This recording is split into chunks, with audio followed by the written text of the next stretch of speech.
Zinatwauma gũkũ nĩndo mathuri mbere yaguo nĩrakwenda ngwĩbanga mbũri na ng'ombe mbere yaguo nĩrakwenda ngoro ya mami nĩ wendo akuona nĩ ngemi ngoro ya mami nĩ ũtana akuona nĩ ngemi mũthoni wa ndathimĩra mwarĩ December ngareta rũracio. Your greatest fan and you're going far kama msanii hapo nyumbani. Yeah, they have a sound that is very unique. They are doing a genre that naeza nini nayo. Sometimes itakuanga challenging kwa msanii kufanya kama sasa tukienda kwa Mugithi naweza pata pressure sana kujam kwa ngoma ya Mugithi ama kwa katikati ya ngoma ya Mugithi, but I'll try someday. So mi uangalia kwanza sound ya msee, nikiona hii sound ya mtu iko fresh, I feel sound yake napenda. Hiyo kama mambo ya mdamia pendi kwao ni watu wachache tu wanakuanga na hiyo mentality, but they are still good people. What's up guys, welcome back to Kenya Streets Media, the home of knowledge, positivity and having fun, and another beautiful and an amazing episode of Hustle Edition. Your host Mr. Venus Kenya. So once again ndani ya Kenya Streets Media tuko na msanii kwa jina la Disamsi. Yes sir. Niaje bro? Niko fresh. Karibu tena. Shukrani sana. Yeah. Jipige introduction hapo wasiwa kujua hata. Okay, hello guys. Naitwa Disams, the son of Embu, an artist. Yeah. So bro, leo nataka tuongelele vitu tatu. We want to talk about your content creation journey that you have just begun. By the way, is the newest content creator in town. Pia your music journey, na nimeona pale TikTok siku umerebrand. Yeah. Maybe tuanze na part ya muziki bro. Muziki inakupelekaje? Mimi niko fresh. Tunangana. God anasaidia. Yeah. Watu sana ule wanasema umekaa sana kabla uachilie kitu bwana. Shida ni gani? Rada ni gani? Okay, in music haikuangi more about kuachilia muziki. Inakuanga about kaa wase wana feel kenye umeachilia. So basically mimi hutoa ngoma moja mwaka mzima ndio nipe mafans wangu time ya ku-analyze hiyo ngoma, kupeana feedback na pia maybe kuirudisha studio if it has to be. Yeah, that is why mimi sikuangi so much into releasing more songs, but making sure that anytime nikienda studio ile ngoma nitatoa itakuwa relevant for all along. Like my first song Rekemoke, it is still a hit 4 years later because siku ipressure na mangoma mingi. I first wanted it to become an anthem. The second song Nenga Soka nikawa kabisa na nikaipea time ikuwe anthem. The third song Twin Nawe nikaipea time ikuwe anthem. And then the fourth song we have Nena Mwendete ndio tunasukuma ikuwe wase wanaielewa. Yeah. Nice. So talking of ati utapea ngoma time usikize whether utarudi studio, so adu tuelezea hapo juu kidogo kuna wase wajaelewa pia mimi sijaget. So unaweza rudia ngoma after usha release? Yeah, mi usikiza feedback. Actually mimi naanza na demo. From demo I first write a song on a certain topic, and then I go to the studio and I record the demo version. Then I release some parts of it. So if the people I sing for feel something should be done or the production should be done in a better way, mimi kama msanii I don't have a problem with redoing the song. Mimi sijai kuwa na hiyo pressure ati hapana, because again mimi usema the way mimi na perceive music, it's like it's a conversation with the fans. It is more about them, not more about myself. Yeah.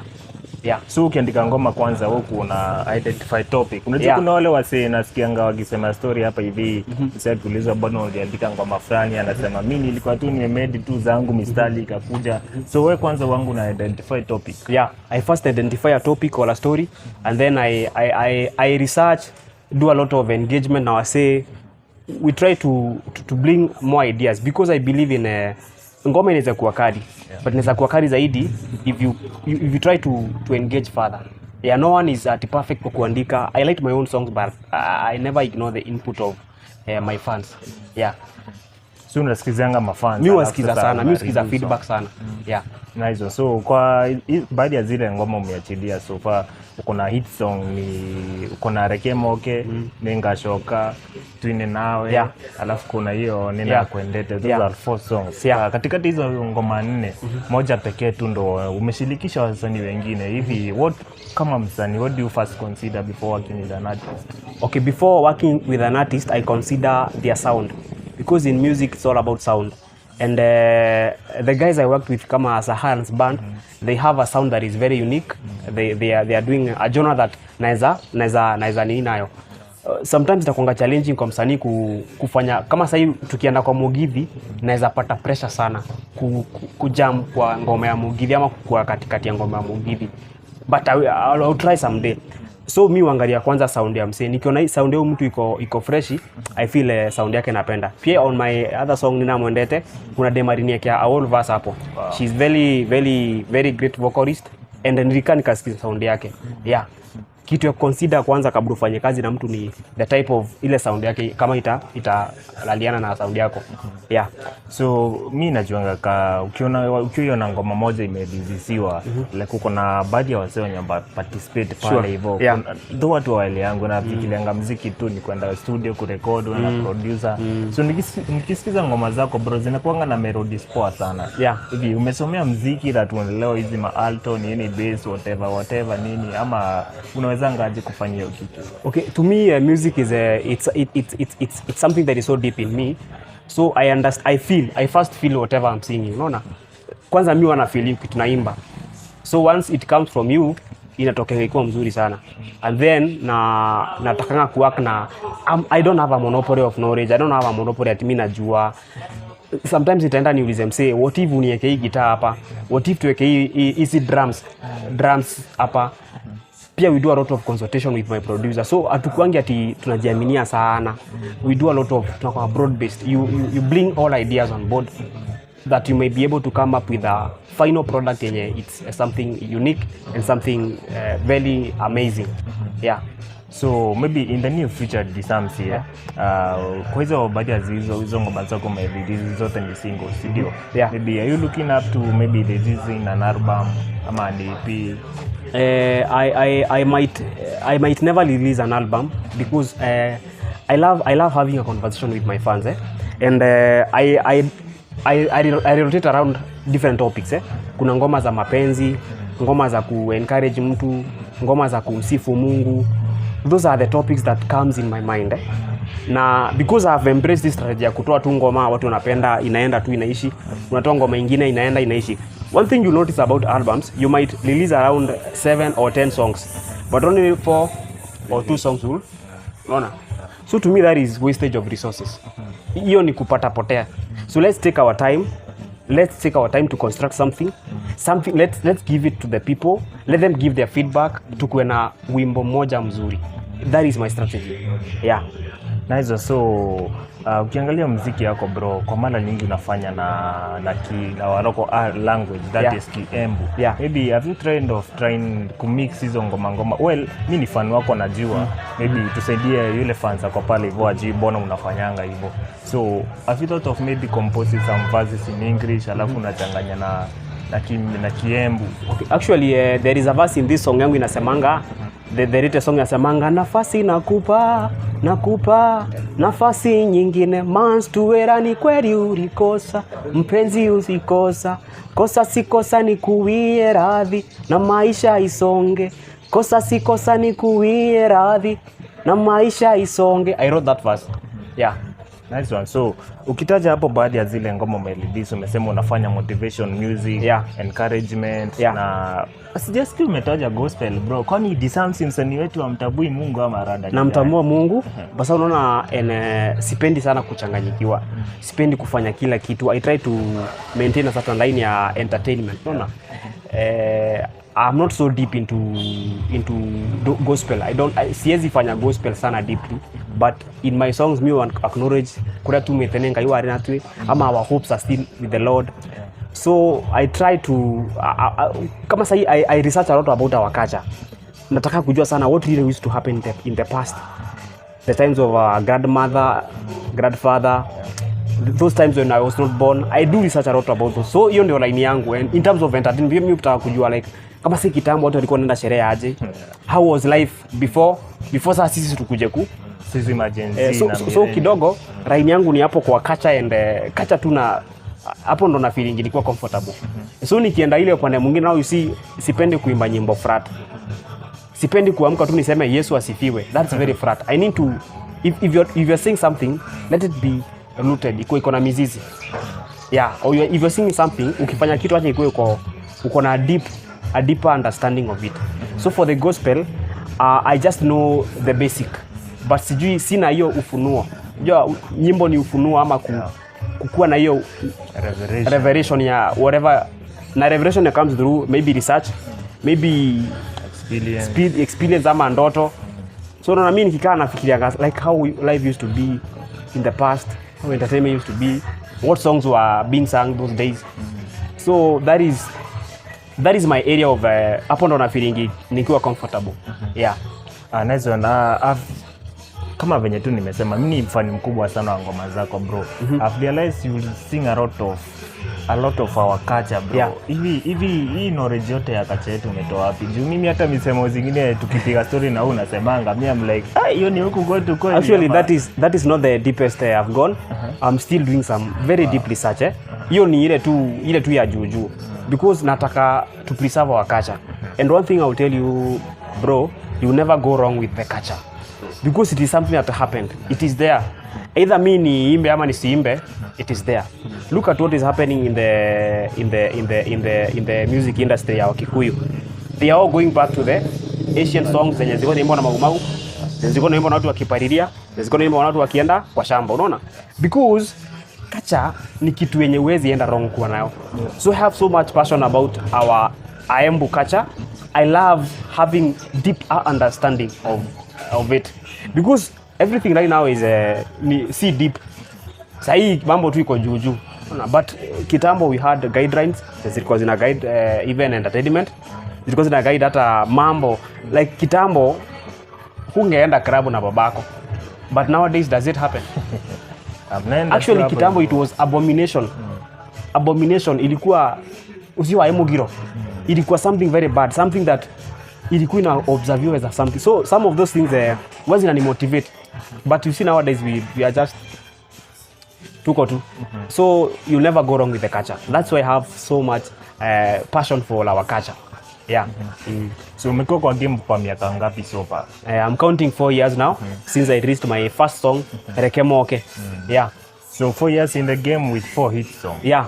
Unajua kuna wale wase maybe wanapimanga msanii na zile ngoma amelilize.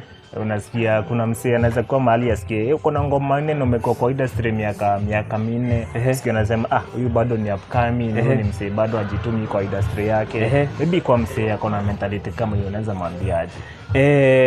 Mimi uko inspired na watu wenye wako mbele yangu, and it's not about the number of hit songs. If you look at someone like Waithaka Jane, I don't think Waithaka is around Karaiko Master. He was not the original composer of the songs he sing, but he mastered the songs better. Yeah. In this field, don't struggle too much to release more songs or to usikue mtu mwenye you are so delusional.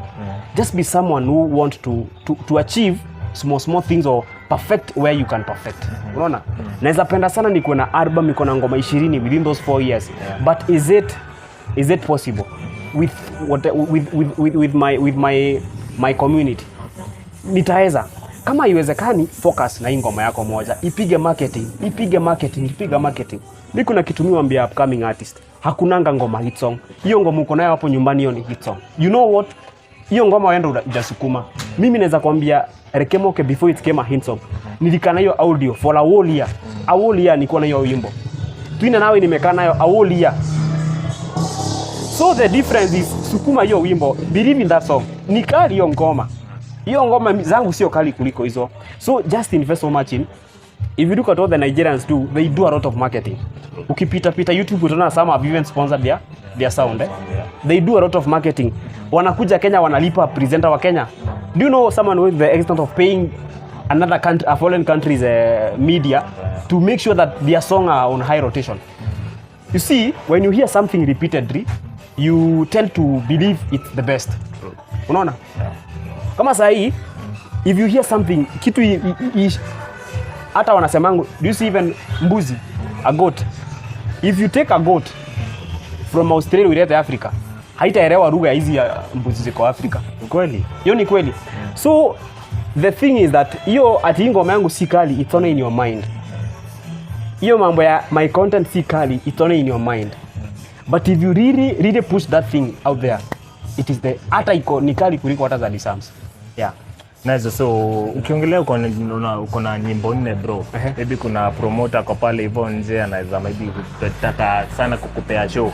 Na anaona ngoma nne ni ngoma kidogo sana za perform kwa show. Maybe do you perform other artist song? I perform other artist song. Again, you see my songs, when I'm performing, kuna venye huwa tunatoanisha ngoma zetu. Unaona? Unazi disassemble. Kama nasema rekemo okay. Unaona? I can perform that song for 20 minutes bila watu kuboeka. Kwa sababu gani? That song venye nimeiandika, it can incorporate other people inside. It can incorporate other words uko ndani. Unaona? So be performing rekemo okay na salimia watu uko ndani. So the song is only 4 minutes, but that song I'll perform it for 20 minutes because it's more engaging. Na diera kodokoma wana respond na mere nengasoka na siana sialera mami. So inakuwa more engaging. You see my songs, I love them being more engaging for them to be able to kunisaidia nikiperform. Unanipata? Ni ngoma kidogo but nikiperform zinanisaidia. As in I'll have an engagement with the fan. And that engagement can go up to 30 minutes. You see? With one song, you can go up to 30 minutes. Muna bambika na wao, muna salimiana katikati ya song. Na inakuwa very amazing. Yeah. So which are some of the artists hapa hivi nje unacheza ngoma zao? Okay, wale artists mimi ucheza ngoma zao. Mimi usikiza wasanii wengi sana. I listen to a guy called I listen to Nyashinski. I listen to a lot of good music. I listen to good music because I'm also learning a lot from watu wenye wako mbele yangu. Yeah, I learn a lot from artists. I consume a lot of Nigerian content. I listen to Zambian music. I listen to a lot of South Africa. I listen to a lot of content musically. So tukiongelea safari yako ya usanii kwa sasa, maybe inaweza kuita kama the goat of Embu music, current genre ya current generation ya Embu music. Na tumeona msanii kwa jina la Bahati pale hivyo kwa mitandao siku hizi anashirikisha wasanii wa kabila tofauti kwa ngoma zao. Amefanya na kina Maima, amefanya na kina Prince Ida, amefanya na Joyce wa Mama, yani amefanya na wase kadhaa, pia amefanya na Leshao huko Masai. Would you maybe accept if angekupea chance pia umshirikishe kwa ngoma yake? Yeah, you see, music is about numbers. If today you are reasoned by 10,000 ambience and you can have a way of adding 2,000 dharaka or 2,000 canvas, you are good. Because you have the 10,000 ambience listening to you. So Bahati alijua ya kwamba yeye ni mnomo uko Nairobi, is the best artist, unaona? But it won't cost him anything to add a number of Masai canvas, unaona? So music is about numbers. It's about numbers, and in numbers you cannot dispute. Numbers don't lie. Ukiwa na numbers uko na numbers, unaona? So if it's about numbers, every time we are doing music, we try in as much as possible to make sure we've added an extra number. We've added someone. It's about plus. Mimi time nilikuwa naanza, I started with a very small number of fans, and I was always like nataka kuongeza. So in music, it's about ending. If today I get an opportunity to sing with a Masai, I might not really understand the language, but I can really naweza fit kwa sound yake. Why would I not do that? Because it will add numbers. Mimi nitapata wa Masai wawili watatu, yeye atapata Waembu wawili. So music is about numbers, and we are always open. I'm always open to jump on any project that will bring numbers. It will add numbers. Yeah. Yeah, nice one. So you are doing an amazing job, Yeah.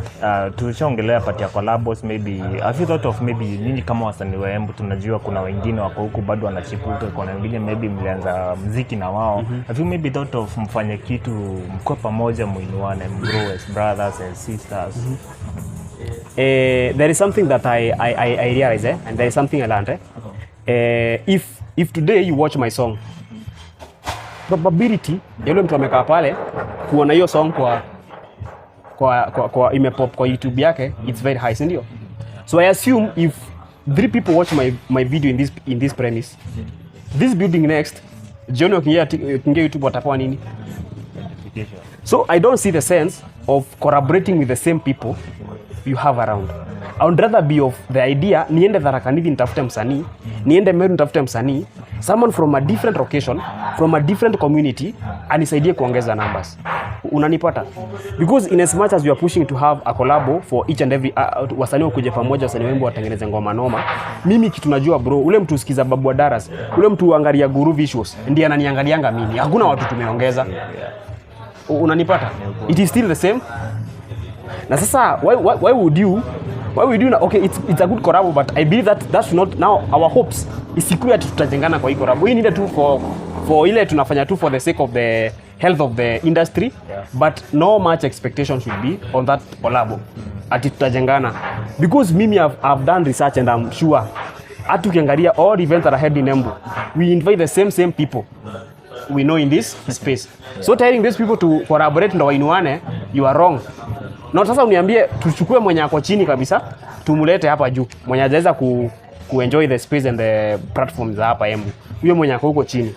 Because huwezi jishikilia na the same people and you are aiming to go higher. It's about going a step ahead. Not being in comfort zone. Because hata tukifanya collabo na wewe, si utashare kwa wao, si wako hapa Embu, halafu nitashare kwa wao. So how have you gained? Numbers ni zile. We've just retain tu. Na hiyo unaweza tu atafanya peke yako. Yeah. So do you work maybe with an upcoming artist yule msako pale home anasemanga manzi ngoma nikishirikisha Adisamsi akinishirikisha manzi itakuwa hit song. Yaani mse tu ajoe record ngoma tu lakini anajiaminia. Yeah, those are the people to now work with. Those are the people to work with. But for me I feel again it's about kama ule mtu anataka mimi nakuanga somehow generous. And that does not mean all artists are generous, and that does not mean that all content creators are like you. So mi pia waambia msanii, don't put so much hope on someone. I struggled with this thing for like 3 years. I used to love DK kwenye beat, Bahati and kina Jimmy Gate, and I believed, I was in denial that ile siku watu tutafanya collabo na wao, it will change my story. It does not work like that. Mambo yendangi hivyo. Hakuendangi hivi huku. You still do the collabo and utabaki tu uko chini. There's a friend of mine who has done collabo with another very great artist from Tanzania. You all know Rose Moando. Yeah. But the guys, you see? So in our mind, we should set our mind. I encourage you upcoming artists to go hapo nyumbani. Kindly set your mind that you are the greatest yourself. You have people waiting to listen to your music. You have people waiting to subscribe to your channel yourself. Don't now put your hope so much on Disams or on Kenya Street Media. Believe first in yourself. If you do that, you are going to be the greatest, because you can never disappoint yourself. And you are the greatest fan of yourself. You are the greatest fan. Hata wewe hii video tukishoot, kabla uende utumie watu, utajiangalia, si ndio? Kwanza ni edit. Utasema hapa. So you are the greatest fan of yourself. So if that thing is in you, don't now every time naona hapana. Be your greatest fan and you're going far. Kama msanii hapo nyumbani. Yeah. Nice. So kuna hii msemo ya Kiswahili na biangwa na bia pendi kwao. Na hapo kwa maybe Yoso nimekuuliza kushirikisha wasanii wengine wa hapa Embu. Umesema for you would prefer working with artists from other counties. Sure. Ama pia by God's grace other countries. Yeah. Kwa sasa tuko Embu bro. Have you thought of maybe kuhama Embu and ukapursue muziki at some other places? Actually when I started doing music when I was in Chicago. I then went to Nairobi. Na bro, acha nikwambie, if you guys think it's easy in Nairobi, it's easy to make it in Nairobi, you are all wrong. If you think that your content can do well in Nairobi than Embu, I can confirm without fear of anything that you are wrong. You know what happens there in Nairobi? Of course, that is a big town. So there are so many faces that are doing whatever you are doing. You can imagine how many content creators you have in Nairobi. And you are struggling to fit in the same industry. Mimi venye nirudi nyumbani nikafanya ngoma yangu ya Rekemoke na Kikwetu. That is when I started getting something from my music. So I tend to feel hiyo mambo ya ati yo na bia pendi kwao, it is just a statement yenye iko baseless, because I understand in this Embu, like where I am today, I don't even know the origin of this person. So atanichukia on what basis? Ani sijui kwao. You see? So hiyo kama mambo ya Damia pendi kwao ni watu wachache tu wanakuanga na hiyo mentality, but they are still good people, and in my line of entertainment I work with good people. Mimi mtu roho chafu hatuwezi fanya kazi na yeye. Understand wewe ni mtu roho chafu, I don't even engage you further. I work with good people because I believe they are there. I believe in a community of 500k people, hakuwezi kosa hata watu 300k wazuri. Hata Mungu hawezi kuwa ati ako so unfair, alifanya waembu wote ni watu wabaya. Ati akaeka waembu wote sasa ni watu wabaya. So hakuna muembu anaweza kusaidia. At least hakutakosa waembu wawili watatu wenye ni roho chafu. But sasa now we should now discourage or undermine the few people who are willing to support, who are willing to put in money to the journey. Of course they are hard to find, but I know they are there. Na tangu nijiambie hii Embu kuna watu wazuri, nimeishi kuona mazuri. Yeah. So on your new jam Nenangwe Dete, have you released the video? I've not released the video. I'm still doing the challenges and pushing the verses. At least zikuwe wase wanazielewa as we release the video. Yeah.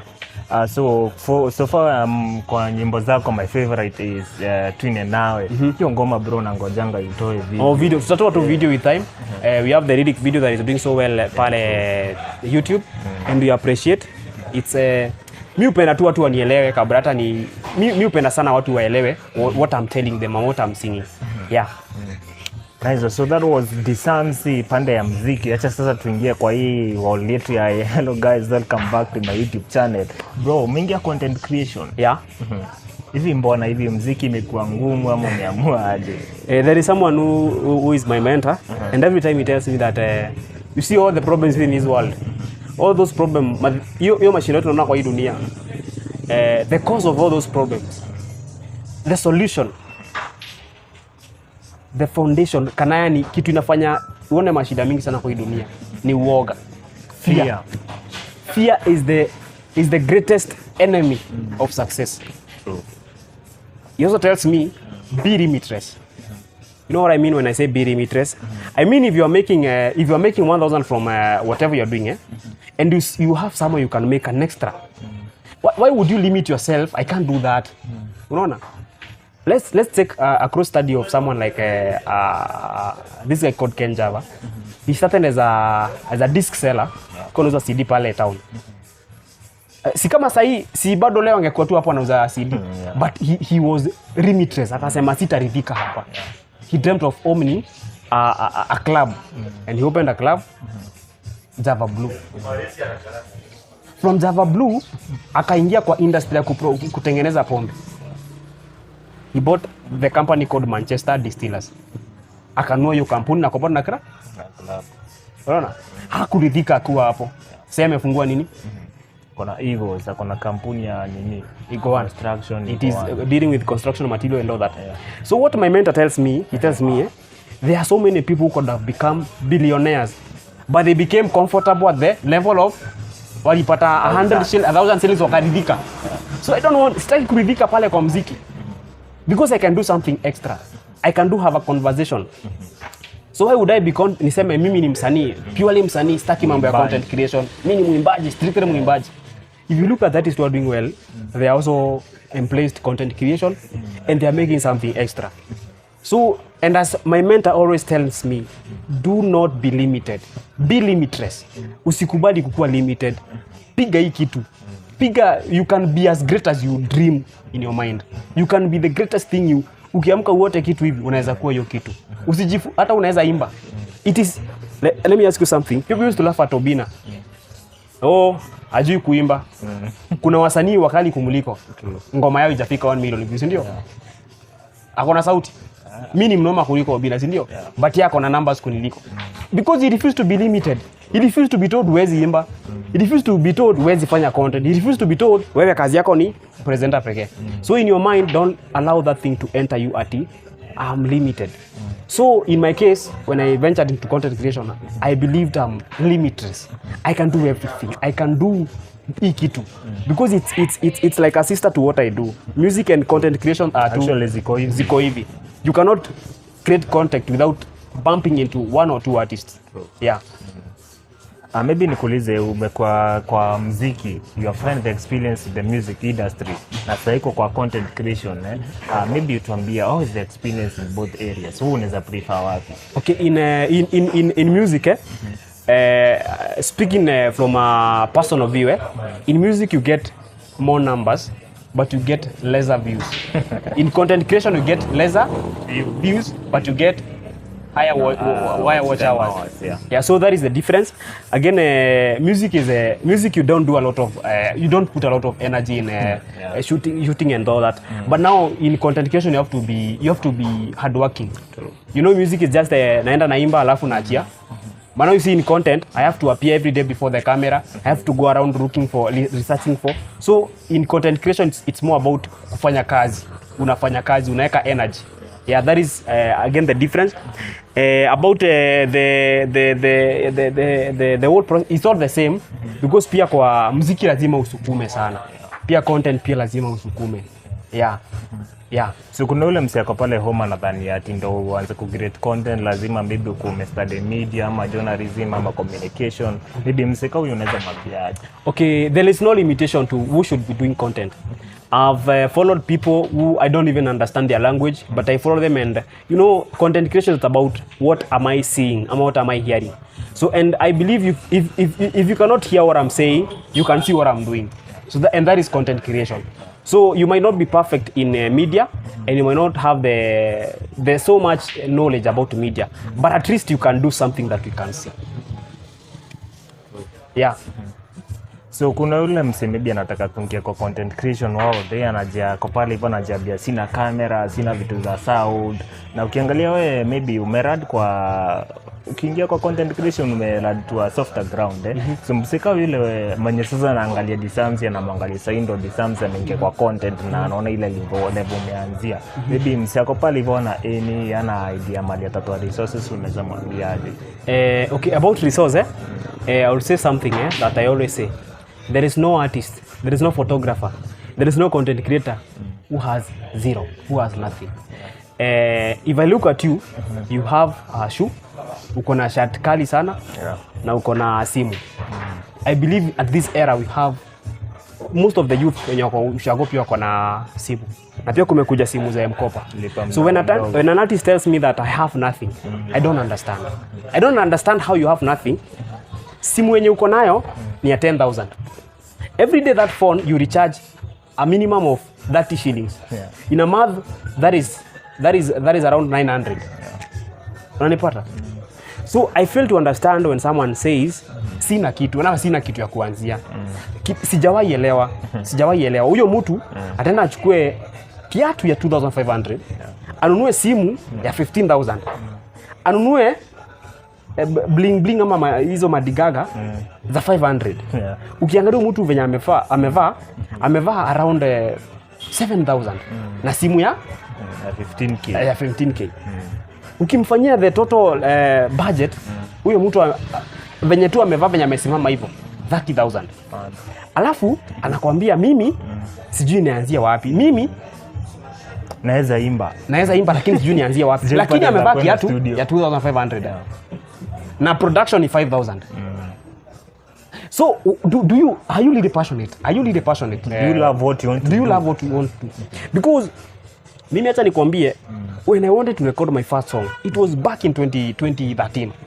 I used to go kwa kibarua. That time we used to be paid 250. People who are hustling that age can confirm. Tulikuwa tunalipa 200 ama 250. 250 sasa ni ile umeenda kwa tajiri. Na sasa 250 mse, yani hiyo ni pesa mingi 2013. Na that time recording was 3,000. I remember recording was 3,000. And we agreed with my producer, I will be paying you every week. So when nikipata hiyo 250, nilikuwa najua hapa 150 ni ya producer. 150 ni ya producer. 150 ni ya producer. My brother, there is no production house you walk in and say I have this is my all, wakuambie rudi. Hakuna producer atakufukuza ukimwambia mimi nyuma na mbele nimengangana nimepata 2,000. Hakuna. Hata huyo mtu anauza kamera pale town, ukienda umwambie every week nitakuwa nakuletea shilingi 100 per month. How much is that? It's about Conado. Unaona?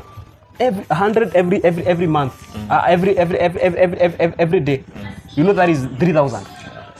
So I assume in 10 months uko na camera ama una? Uko nayo. But now you see, sometimes we find people who are not passionate, and I speak this with a lot of pain.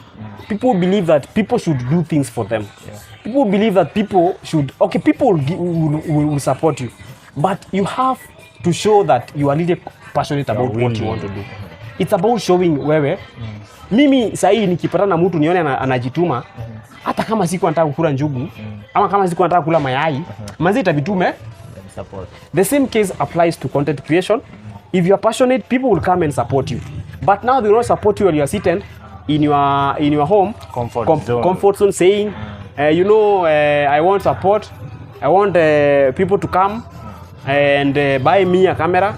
I want people to come and show me how I can do content. I want people to come and mentor me. No, it does not work like that. It does not work like that. Do you know Demo Facebook used to act with Mulamwa before being coached by Obina? Yeah. So nothing will happen if you are just sitting at home. True. Yeah. That is my advice kwa watu wenye wangetamani kwenye content creation na hawana mbinu. Watafute tu mbinu. Okay, unajua kuna mse pale akorede akona ideas lakini hana resources. Kuna mwingine akona resources lakini hana ideas. So hawa sio wawili unaweza waambia aje? Naweza waambia watafutane. Watafutane. Kama sasa mimi nakuanga na ideas, but I'm not so top notch on matters of videography. So but I have the ideas. So I try to look for friends who have the resources, not the skills about photography, and they understand photography. They teach you the basics.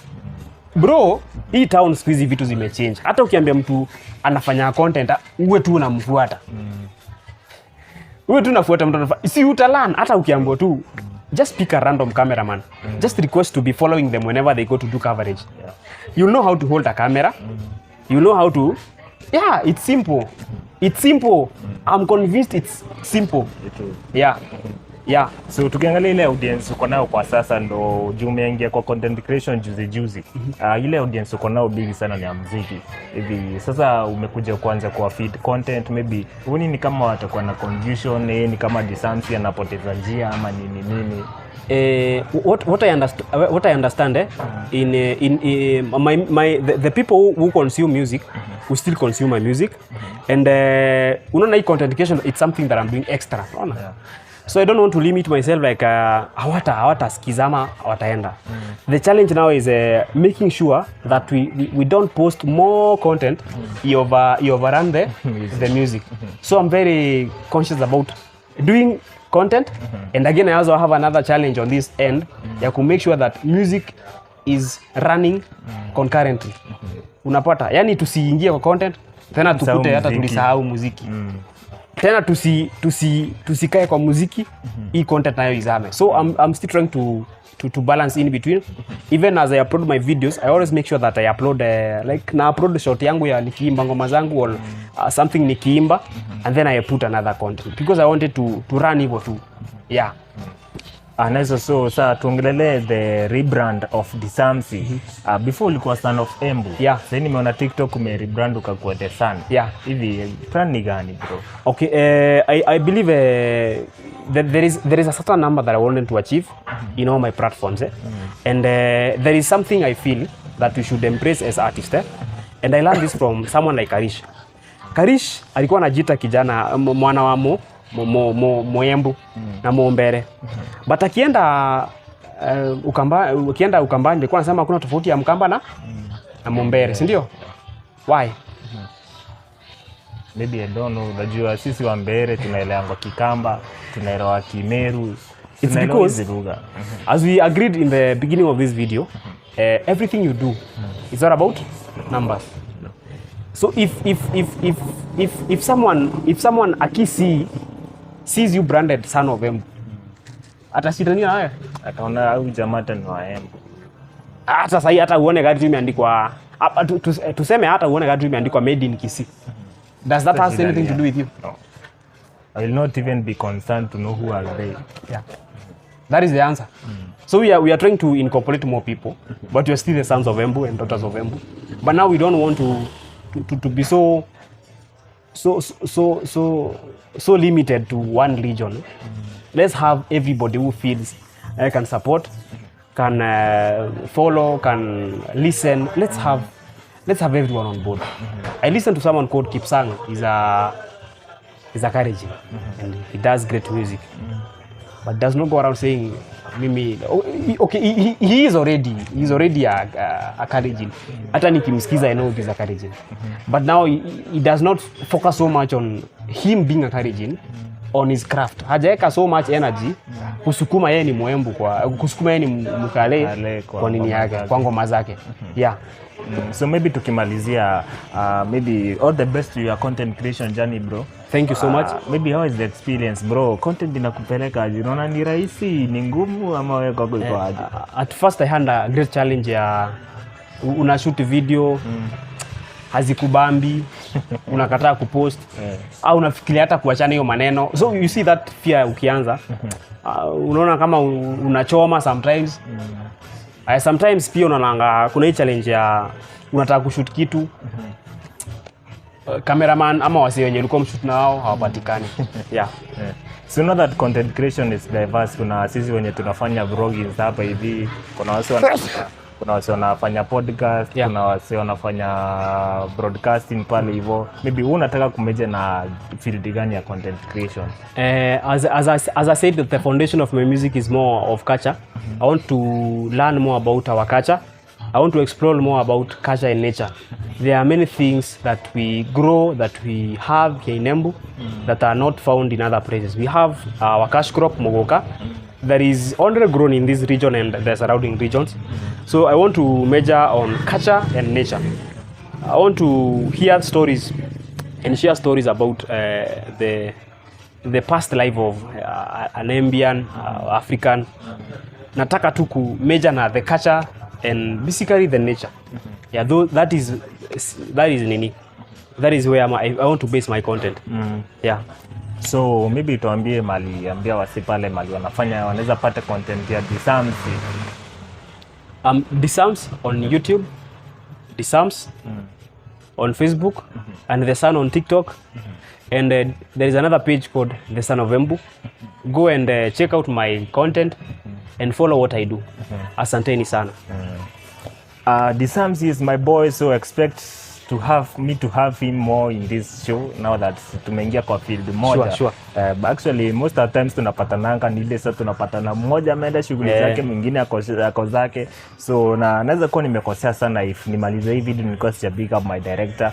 Naitwa Guru Vicious, pia check out his content, anachapa content safi sana. His YouTube has been well. Guru Vicious on YouTube na pia Kenya Streets Media across all social media platforms. Pia nawatayarishia show ingine yenye itakuwa kali pia. Pia mnaweza follow my personal platforms at Mr. Venus Kenya. Leo tumekuwa na msanii kwa jina la Disams. Maybe tumalizie na verse ya ngoma yako moja, bro. Atina twauma goko nendo mathuri mere aguonera kwenda ngwivanga mburi na ng'ombe mere aguonera kwenda ngoro ya mami ni wendo akuona ni ngemi ngoro ya mami ni utana akuona ni ngemi muthoni wa ndathimera mwari December ngareta ruracio muthoni wa ndathimera mwari December ngareta ruracio. The song is called Twine Nawe. Asante. We are out.